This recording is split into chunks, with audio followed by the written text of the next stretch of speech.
Bien, comme l'année dernière, le testage a réuni les meilleurs chevaux des concours régionaux, plus les 2 ans qui avaient été approuvés au mois de février, enfin les chevaux qui prenaient 3 ans. Donc cette année, on va un lot de 55 chevaux de qualité et géré par une équipe un petit peu remaniée parce qu'on avait quelques nouveaux cavaliers. On avait aussi une équipe de soigneurs du Haras du Pin qui nous ont permis d'avoir une cohésion un petit peu plus importante, plus de stabilité. Une équipe donc de cavaliers réduite par rapport à les dernières aussi, ce qui permettait d'avoir vraiment il y a eu une très bonne entente entre tout le monde, ce qui fait qu'on a pu préparer ces chevaux dans le sérieux et la bonne humeur. De mon avis personnel, il y a chaque année une amélioration sur l'ensemble des chevaux.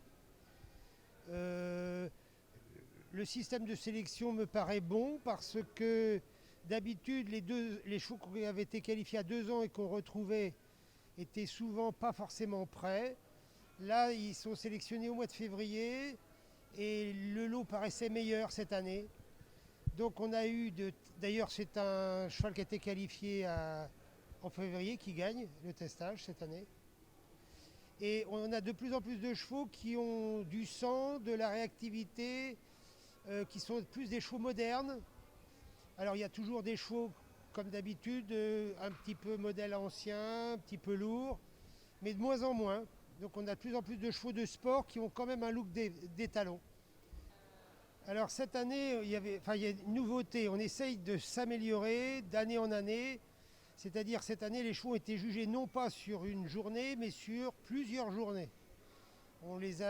Il restait bien sûr l'expertise du concours régional, mais il y avait aussi l'entrée en testage, puis une évaluation lundi dernier et cette finalité. Donc c'est sur 4 séances que les chevaux sont jugés, de façon à avoir plutôt un suivi longitudinal.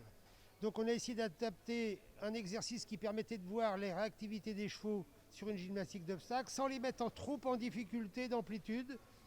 On essaye de trouver un juste milieu, c'est-à-dire que le dispositif d'obstacle, il a été préparé en amont cette semaine.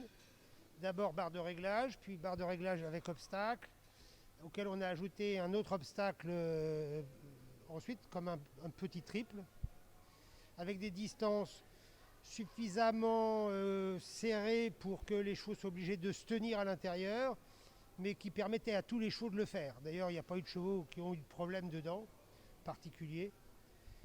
Et ça permet de voir les chevaux en dehors de l'effet cavalier, c'est-à-dire un petit peu comme quand ils sont en liberté. Ils rentrent et on voit la façon dont ils interprètent cet exercice. Il y a d'abord une équipe de mise en place qui est assez formidable. Tout le monde travaille d'arrache-pied, que ce soit l'équipe du secrétariat du Studbook, conduit par Benoît Chaigne, et puis toute son équipe qui est vraiment très sympa et très à l'écoute. Ensuite, on essaye de décortiquer les chevaux et tout le monde aide tout le monde. Chacun a sa place et c'est un petit peu cette association de toutes ces compétences qui font qu'on peut étudier les chevaux dans la sérénité.